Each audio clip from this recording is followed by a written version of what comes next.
అదే RTV app వార్తల్ని క్షణాల్లో చదివే అవకాశం ఉంటుంది. ఒక న్యూస్ పేపర్, ఒక టెలివిజన్ ఛానల్ మీ చేతుల్లో ఎప్పుడూ ఉంటాయి. 27వ తేదీన మరి ఎమినూరు నియోజకవర్గంలో ఎమినూరు పట్టణం నందు శిల్పా ఎస్టేట్లో ఉన్నటువంటి ఎంపీ కార్యాలయానికి 27వ తేదీ రాత్రి అర్ధరాత్రి కొంతమంది దుండగులు, గుర్తు తెలియని వ్యక్తులు పార్టీ కార్యాలయం, ఎంపీ కార్యాలయం వద్దకు వచ్చి మరి కర్నూలు జిల్లా పార్లమెంట్ సమన్వయకర్త శ్రీమతి బుట్టరేణుక మేడం గారి బొమ్మను కోసివేయడం జరిగింది. ఈ యొక్క తీరును మేము తీవ్రంగా ఖండిస్తున్నాం.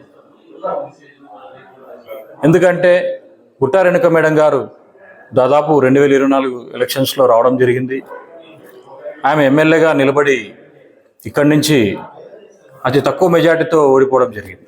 అయినా కూడా ఆమె కోలుకొని ఓటమిని ఎదుర్కొని ఆ యొక్క బాధని జీర్ణించుకొని ఆయన ఎమ్మెల్యే ప్రజలకు సేవలు అందించాలనే ఉద్దేశంతో మళ్ళీ మన మేడం గారు త్వరగా 3-4 నెలల్లోనే తేరుకొని వచ్చి పార్టీ కార్యాలయం దగ్గరకు వచ్చి అందరికీ ధైర్యం చెప్పి మనోధైర్యం కోల్పోకుండా పార్టీని పటిష్టత చేయాలని దృఢ సంకల్పంతో ఆమె మళ్ళీ రావడం, కార్యక్రమాలు జరగడం, క్షేత్రస్థాయిలో పార్టీ నిర్మాణాలు జరిగాయి.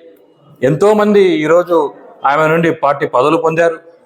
ఇంతమంది మా ఎంపీగా పార్లమెంట్గా ఎన్నో సేవలు అందించిన వ్యక్తి, ఎమ్మెల్యే నియోజకవర్గ సమన్వయకర్తగా ఉన్నటువంటి వ్యక్తి ఇప్పుడు ఆమె పార్టీ ఆఫీస్ వైపు కొంతమంది దుండగులు ఓర్చుకోక ఆమె ఎదుగుదలను ఎదుర్కోలేక, ఆమె ఎదుగుదలను చూడలేక ఎక్కడ ఏమే ఎమ్మెల్యే అవుతుంది, ఎక్కడ ఎమ్మెల్యే అయితే మినిస్టర్ అవుతుంది అని ఖచ్చితంగా ఏమే ఎమ్మెల్యే మినిస్టర్ అవుతుందనే ఉద్దేశంతోనే ఈ యొక్క కుట్ర జరిగిందని మేము భావిస్తున్నాం.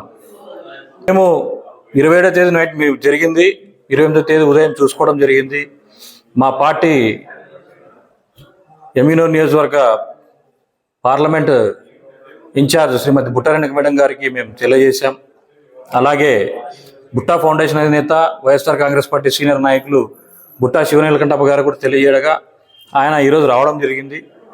ఈరోజు వచ్చి ఆ యొక్క పరిస్థితిని చూసి అవన్నీ ఫొటోస్, వీడియోస్ చూడడం జరిగింది. అదేవిధంగా మన ఎమ్నూరు పట్టణ పోలీస్ స్టేషన్లో కూడా కంప్లైంట్ ఇవ్వడం జరిగింది. పోలీసు వాళ్ళు కూడా మేము దీనిపై స్పందించి ఎవరైతే చేశారో అని చెప్పి ఇవన్నీ కూడా వాళ్ళకి సీసీటీవీ ఫుటేజ్లు కూడా ఇవ్వడం జరిగింది.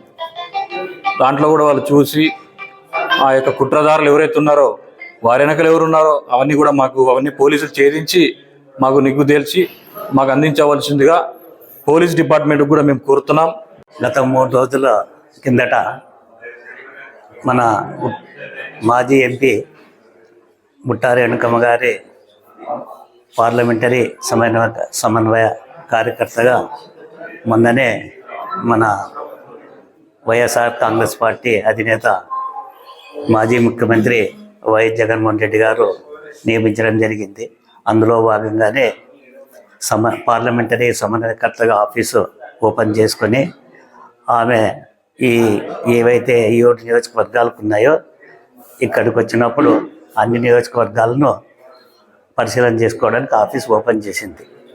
గతంలో కూడా ఆమె పార్టీ తరఫున ఎమ్మెల్యే అభ్యర్థిగా పోటీ చేసి తక్కువ శాతంతో ఓడిపోవడం జరిగింది.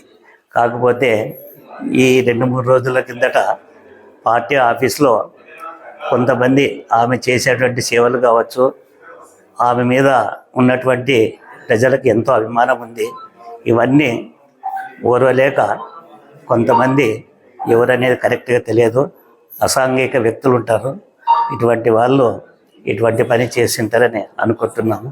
ఈ విషయం తెలిసినందుకు ఆమె భర్త సీనియర్ నాయకులు బుట్ట శివనీలకంఠప్ప గారు పోలీస్ స్టేషన్లో కంప్లైంట్ ఇవ్వడం జరిగింది.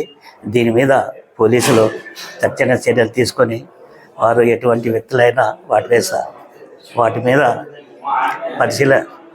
పర్యవేక్షణ చేసి తగు చర్యలు తీసుకుంటారని నేను టౌన్ అధ్యక్షుడిగా కోరుతున్నాను. చరిత్ర సృష్టించినోడు ఇప్పుడు ఆ చరిత్రని తిరగరాయబోతున్నాడు. అబద్ధాల గోడల్ని బద్దలు కొట్టి నిజాలను రాగా మీ ముందుంచబోతున్నాడు.